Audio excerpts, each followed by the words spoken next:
Assalamualaikum warahmatullahi wabarakatuh. Apa kabar anak-anak? Semoga semuanya dalam keadaan sehat ya, dan tetap semangat dalam belajarnya. Baik, dalam pertemuan kali ini kita akan belajar tentang surat Al-Kafirun. Anak-anak sudah pernah baca tentang surat Al-Kafirun?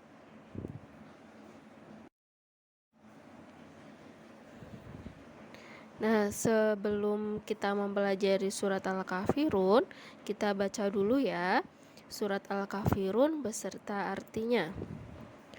A'udzu billahi minasyaitonir rajim. Bismillahirrahmanirrahim. Qul ya ayyuhal kafirun la a'budu ma ta'budun wa la antum 'abiduna ma a'bud wa la ana 'abidum ma abadtum wala antum abiduna ma a'bud lakum dinukum waliyadin. Artinya, katakanlah hai orang-orang kafir, aku tidak akan menyembah apa yang kamu sembah, dan kamu bukan penyembah Tuhan yang aku sembah, dan aku tidak pernah menjadi penyembah apa yang kamu sembah, dan kamu tidak pernah pula menjadi penyembah Tuhan yang aku sembah. Untuk mulah agamamu dan untuk kulah agamaku.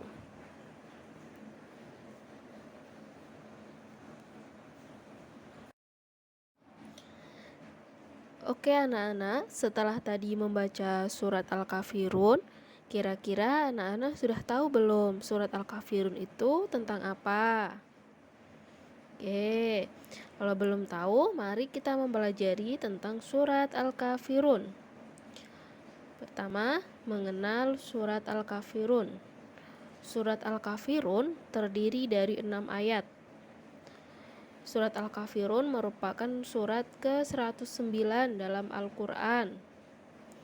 Nama Al-Kafirun diambil dari ayat pertama, yaitu Al-Kafirun, yang artinya orang-orang kafir. Surat Al-Kafirun tergolong surat Makkiyah karena diturunkan di kota Mekah atau diturunkan sebelum Nabi Muhammad SAW hijrah ke Madinah. Oke, sudah paham ya tentang surat Al-Kafirun ini? Kenapa dinamakan Al-Kafirun? Karena surat Al-Kafirun ini ditujukan untuk orang-orang kafir.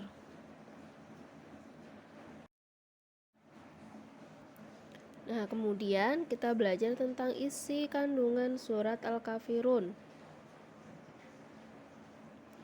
Surat Al-Kafirun, ya seperti yang Ibu katakan tadi, surat Al-Kafirun itu merupakan seruan untuk orang-orang kafir. Kenapa kok ada seruan untuk orang-orang kafir? Karena asbabun nuzul dari surat Al-Kafirun ini, asbabun nuzul itu sebab-sebab turunnya Al-Quran. Nah, asbabun nuzulnya ini berkaitan dengan ajakan kaum kafir untuk mengikuti ajaran mereka. Nah, orang kafir ini mengajak kepada Nabi Muhammad dan pengikutnya, yaitu orang muslim, hai Muhammad, aku mau menyembah Tuhanmu, asalkan kamu juga mau menyembah Tuhanku, kata orang-orang kafir. Nah, terus dalam surat Al-Kafirun ini berisi tentang penolakan dari ajakan kaum kafir ini. Nabi Muhammad tidak akan pernah mengikuti ajaran orang kafir. Kenapa? Bahwa Tuhan yang disembah Nabi Muhammad dan para pengikut beliau atau orang-orang muslim itu bukanlah Tuhan yang disembah orang-orang kafir. Nah, orang-orang kafir yang dimaksud di sini itu dahulu adalah orang-orang yang menyembah berhala di Mekah.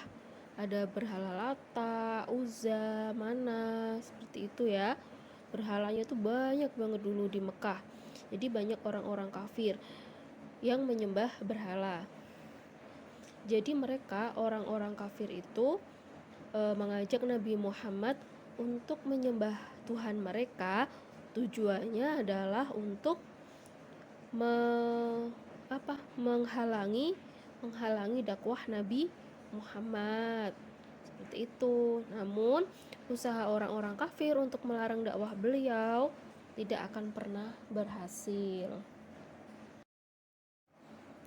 Lantas, apakah Rasulullah kemudian membenci orang-orang kafir? Tidak, Rasulullah tidak membenci mereka. Rasul menolak ajakan mereka, tetapi bukan berarti Rasulullah itu membenci mereka apalagi memusuhi mereka. Nah, dalam surat Al-Kafirun ini juga mengajarkan kita untuk bersikap toleransi kepada agama lain. Seperti yang dibunyinya ayat terakhir itu, untukmu agamamu dan untukku agamaku, lakum dinukum waliyadin. Artinya apa? Islam mempersilahkan untuk beribadah, mereka manusia untuk beribadah sesuai agamanya masing-masing. Nah, lakum dinukum ini artinya apa? Kita tidak boleh mencampurkan urusan sosial dengan urusan ibadah. Kita boleh bergabung dengan teman-teman, bermain dengan teman-teman yang berbeda agama, tetapi apa? Kita tidak boleh mencampuri urusan ibadah mereka. Misalnya ada temannya yang sedang beribadah di gereja, terus kita ikut-ikutan beribadah sesuai ajaran mereka. Nah, itu tidak boleh dilakukan. Yang boleh dilakukan adalah berteman, menghargai agama mereka, tidak ikut campur dalam urusan ibadah agama lain. Nah, di Indonesia ini ada 6 agama yang diakui. Coba anak-anak perhatikan 2 gambar tersebut. Yang atas ada gambar anak-anak yang berbeda agama sedang bermain bersama. Kira-kira boleh nggak kalau bermain bersama dengan teman-teman yang berbeda agama?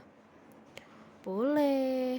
Yang nggak boleh adalah kita beribadah dengan secara ajaran mereka. Itu nggak boleh. Misalnya teman-teman ikut beribadah di gereja sesuai dengan ajaran mereka, misalnya, itu nggak boleh. Kalau dalam urusan beribadah itu kita tidak boleh untuk saling mengikuti. Kalau bermain bersama misalnya juga boleh, karena itu tidak dalam urusan beragama. Terus yang di bawah ada gambar macam-macam rumah ibadah yang ada di Indonesia. Banyak sekali ya agama yang ada di Indonesia.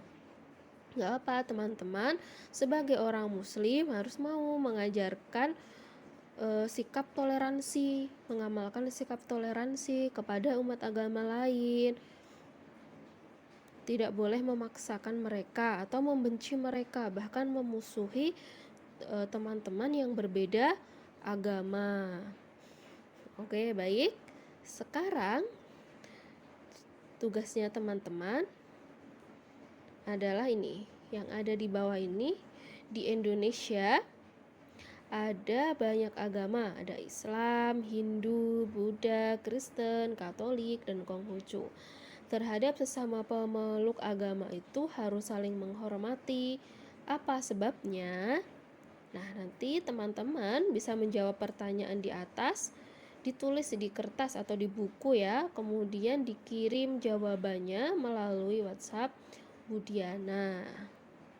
Nah, sekian dulu ya materi tentang surat Al-Kafirun. Budiana cukupkan dulu materi hari ini. Tetap semangat ya dalam belajarnya dan tetap menjaga protokol kesehatan tentang 5M, memakai masker, menjaga jarak, mencuci tangan dengan air mengalir, menjauhi kerumunan, menghindari mobilisasi dan interaksi. agar kita semua segera terhindar dari COVID-19. Oke, semangat belajarnya. Budiana cukupkan dulu. Terima kasih. Wassalamualaikum warahmatullahi wabarakatuh.